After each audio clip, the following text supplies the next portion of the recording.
Hey, hello again. Thank you very much for that musical item, that was amazing. As I said earlier, I am an ordinary consumer who doesn't want to buy food produced by slave labour. And I'm wanting to talk this morning about some research I've been doing into food companies and food brands that can guarantee that their supply chains are slave-free. This might seem surprising. After all, wasn't slavery outlawed more than 100 years ago, basically everywhere? Or perhaps you have heard of slavery, but you've heard of it in the context of the sex industry, people who are working against their will in the sex industry. But that doesn't really have anything to do with food. But in terms of slavery today, I was quite horrified not that long ago to realise that the International Labour Organisation reckons there's about 40 million people working as slaves today. That's more than 8 times the population of New Zealand, or about the same as the population of Canada. And when they say slavery, they're not necessarily meaning people who are unpaid, but they are saying that this is people who are working against their will and are unable to leave. In some cases that means they're physically confined. In other cases it means they're kept there by threats of violence or by having travel documents taken off them and so on.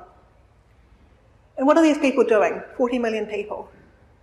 Of them, there's 5 million who are working in the sex trade. Those are the people you hear about most often, I think. There's also 15 million who are in forced marriage. So that's not arranged marriages where they don't know each other. That's people who never intended to get married, but are forced into it by other people. And then the remainder, 20 million people, are doing ordinary jobs. And in terms of ordinary jobs, there's people who work in domestic service, so they are working as a servant in someone's house. There's people who work in construction, doing road building, building buildings. But there's also people who work in farming and in fishing and in factories. And those are people I'm particularly concerned about. People in farming, fishing and factories work for us. Stuff that those people make is hidden and amongst the regular goods that we find in ordinary shops here in New Zealand. So in terms of things that you buy that might have slavery in their supply chain, the highest risk goods are electronics. This is an order, so the most highest risk good is electronics, so mobile phones, laptops, that kind of thing. Textiles, so your clothing and other things made of fabric. And then fish, cocoa and sugar. There's other people looking into electronics and textiles. In terms of electronics, Baptist World Alliance in Australia has done some reports on the supply chains of electronics, some of the big brands available there, many of which are here as well. And Tear Fund, the Christian development charity here, has an ethical fashion guide that they update each year, looking at different brands. So other people are doing electronics and textiles, so I focused on food. That's the fish, cocoa and sugar. And when I do that, I'm looking for companies that can guarantee that their whole supply chain is free of both child labour and slave labour. And by guarantee, I mean, is someone actually checking? It's all well and good to get people to make promises, but I'm looking for companies where someone physically goes out to the farm, to the factory, ideally to the fishing boat, and sees what's actually going on. And when I've been contacting companies, I've also been asking other questions about their supply chain. So asking, are you paying a living wage? Are working conditions safe? All that kind of thing. So my bottom line is no child labour, no slave labour. But if there's other good stuff going on as well, I want to highlight that. So how did I get involved in this? If you know my parents, Tony and Norman, you'll know that I've recently recovered from about 15 years where I was largely bedbound. During that time, I couldn't really read, so I listened to the BBC World Service Radio a lot.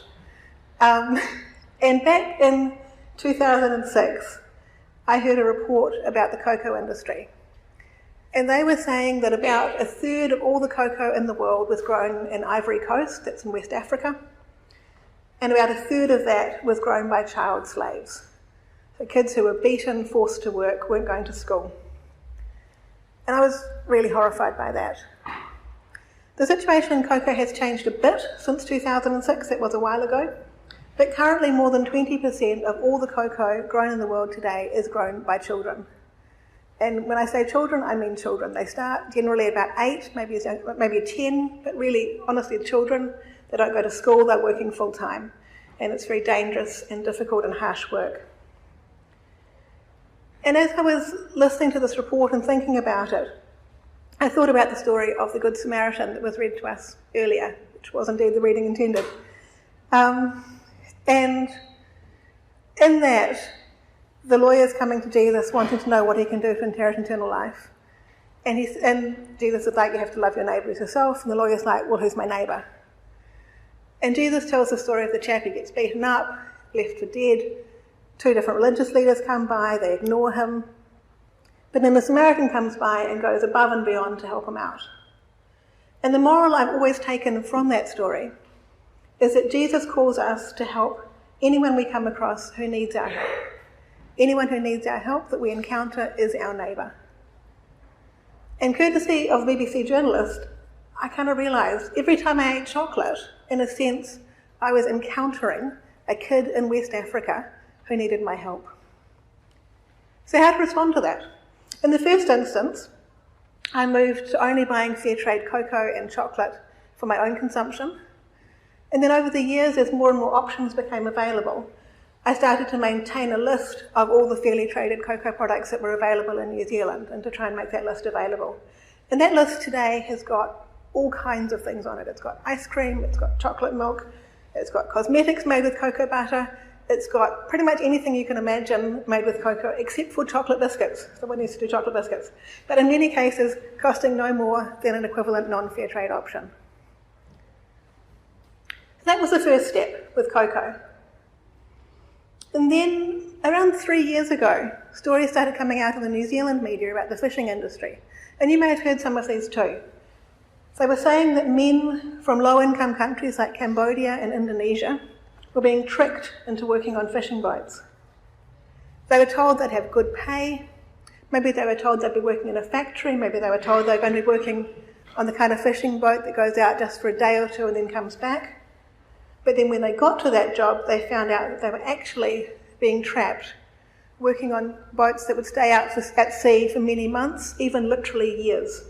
So the fishing boat stays out at sea, another boat comes backwards and forwards taking off the fish, and they stay on that boat and they are stuck. And those men are sometimes paid very little, often paid literally nothing at all. And the stories were saying that people who were on those boats who complained about the conditions were being raped, that people were being murdered. And unlike the cocoa stuff, this isn't happening far off in West Africa.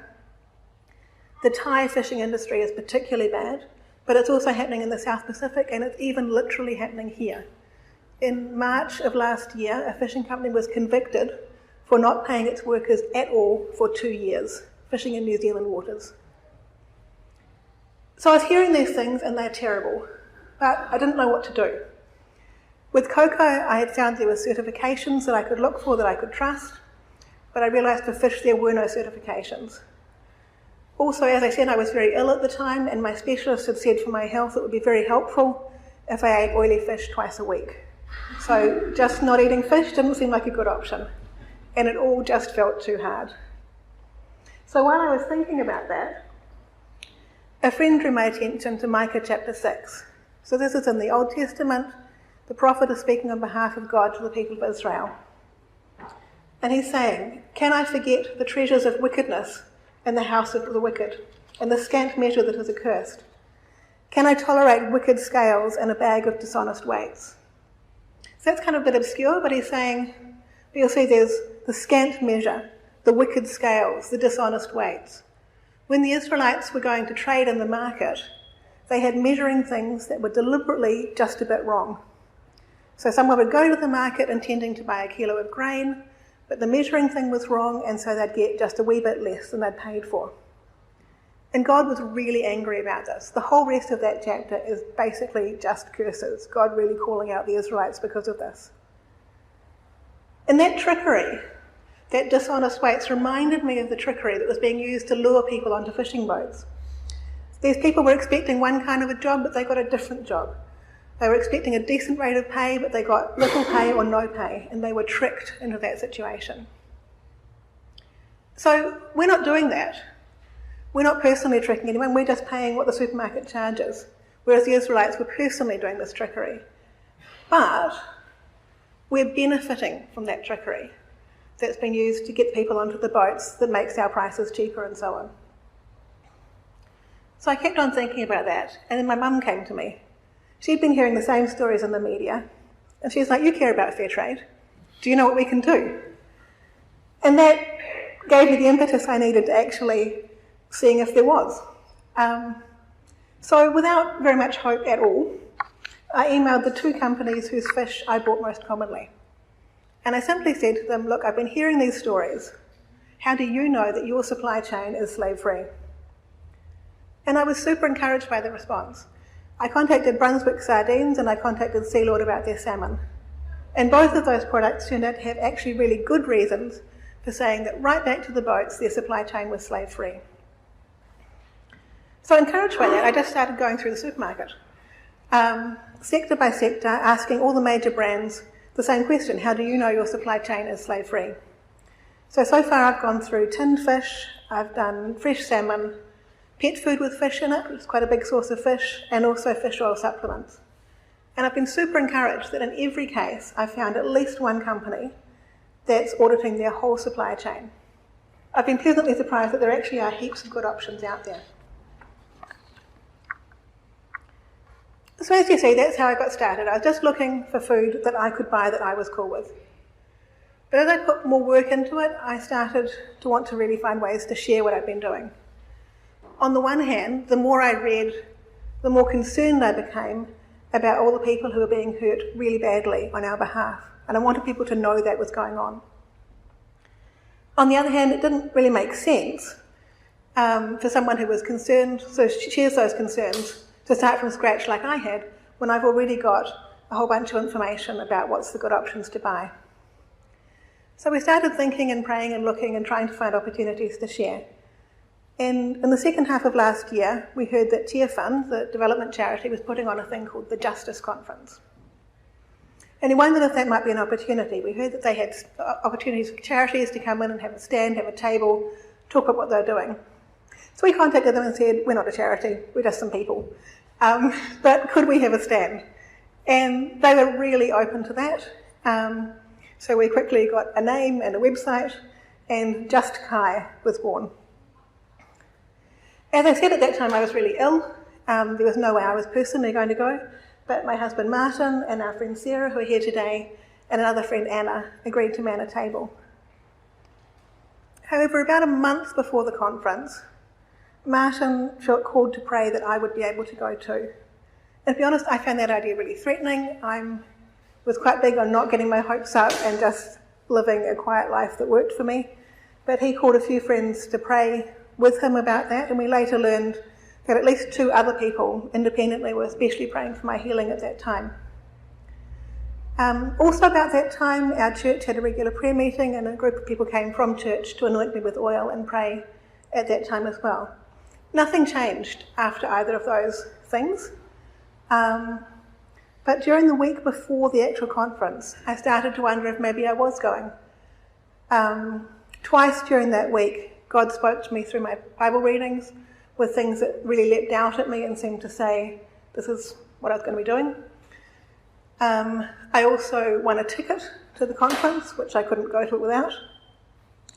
So on the Friday morning, the conference was Friday evening and all day Saturday, I contacted a friend and arranged for a lift to go to the conference, but very much stepping out in faith and trepidation because I was still at that point really ill.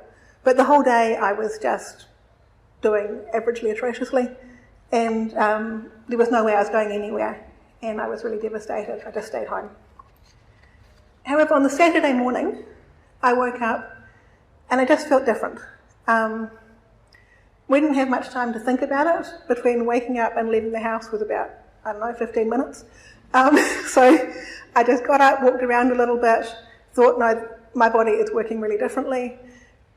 We just threw everything we could think of that would help me cope into a big bag and left. And I was at the Justice Conference from 8 o'clock in the morning till 8 o'clock at night. And it was super noisy, there was heaps of people, it was really light. I was still using the wheelchair, I still had 3 or 4 naps during the day, But as recently as the previous day, there's just no way I would have coped with that. So on the Sunday, we went off to our church and gave thanks. At that stage, we didn't know, was this a one-off? So I could go to the conference, which in itself was really encouraging. But it basically seems to be holding. I've continued to get fitter and stronger. My stamina is still very poor, but I'm doing very well on the whole. And also opportunities to share this work keep on coming my way. This seems to be my calling from God, for the moment at least, and for now at least I'm treating it as my job. So that's, I guess, background to what I've been doing, why I've been doing it. I'd like to take some minutes now to talk about what I've actually found. So when you came in this morning, there was little flyers that you could pick up in the foyer. If you haven't got one of those are now on our table. And they've got logos of brands and certifications to look for in the supermarket. If you'd like more detail, there's also our website addresses on that flyer, and that can link you to buying guides that you can download and take with you to the supermarket. And there's also a bunch of research articles on the website where I essentially justify why I've chosen those brands with a gazillion links. You'll also see we've got the table that a bunch of you have already come and had a look at, which has got examples of good products that we're confident are slave-free.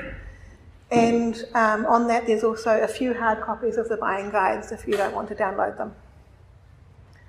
So as I've been saying, I've been focusing on the food that's at highest risk of slavery in its supply chain, and that's fish, cocoa and sugar. I'm going to talk about cocoa and sugar first because they're more straightforward, and then move on to fish, which is a lot harder. So in terms of cocoa, certifications are your friend. There's 3 marks up there that you can look for. Anything you find that's got one of those on is fine from a worker welfare point of view. So the first one, the Fair Trade logo, you're probably familiar with. That's used very widely. If you buy something from Trade Aid, it's got the round World Fair Trade Organisation logo on it instead.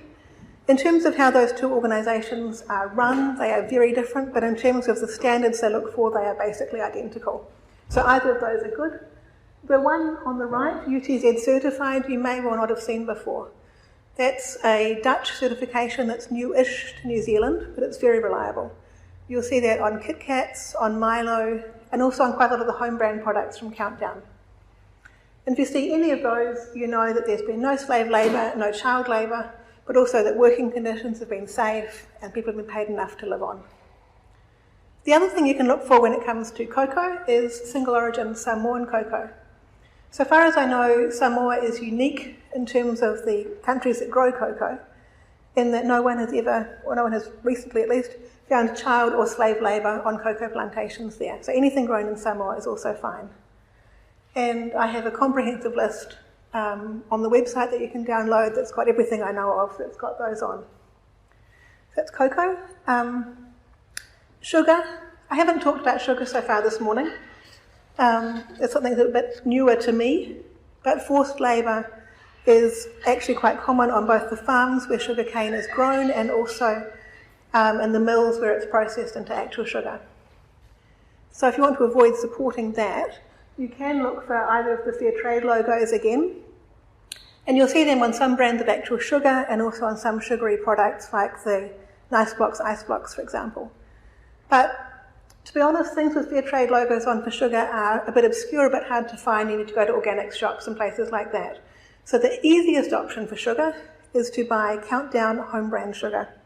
That's got the latter certification, the Bon Sucro certification. Again, that's a European certification. It's mostly used to bioethanol, but then for anything to do with sugar. And it guarantees that there's been no slave labour, no child labour, and safe working conditions. So fish now is your hardest thing. As I said, it's the food at the highest risk of slavery in its supply chain, which is not that surprising. It's very hard to police what happens on a fishing boat far out to sea. And forced labour is disturbingly very common. A lot of the fish here comes from Thailand.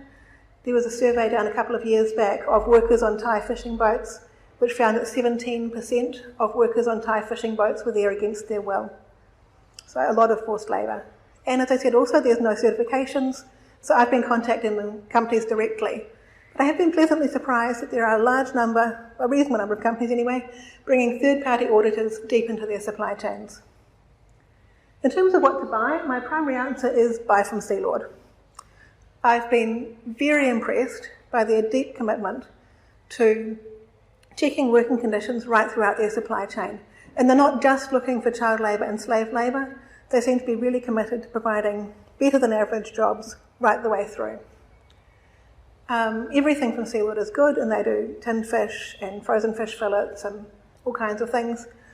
But in terms of tuna, I would also say that they are your only option. They are the only company I have found that actually literally sends auditors out to boats at sea to work out what's going on. One place you might not have thought about fish being is pet food. Fish is really common in pet food. If you look at dry cat food, almost all of it has fish in it. It might say it's beef flavoured or lamb flavoured, but if you look at the ingredients, you'll find fish oil or fish meal somewhere on the list. And it's in a lot of other pet food as well. Pet food is complicated because most of the fish that goes into pet food is scraps. It's stuff that's left over after the fish has been processed for human consumption, and those scraps get amalgamated, joined together.